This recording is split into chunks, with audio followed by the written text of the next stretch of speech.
Dinagdagan ng investors natin, yung Pondo sa gaming platform natin. Mas lalawak yung operasyon, na-online sila natin. Hindi lang sa Pilipinas ha. Tayo na rin ang hawak ng expansion ng buong Southeast Asia. Pag marami manlalaro, gusto doble pera. Eh, yung e-cash. Package na rin doon. Isa na yung financing at yung gaming. Pag naubusan sila ng pera, may utang na kagad sila.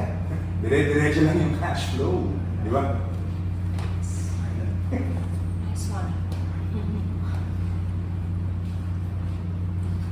Excuse me po. So, ganun po ang negosyo niyo.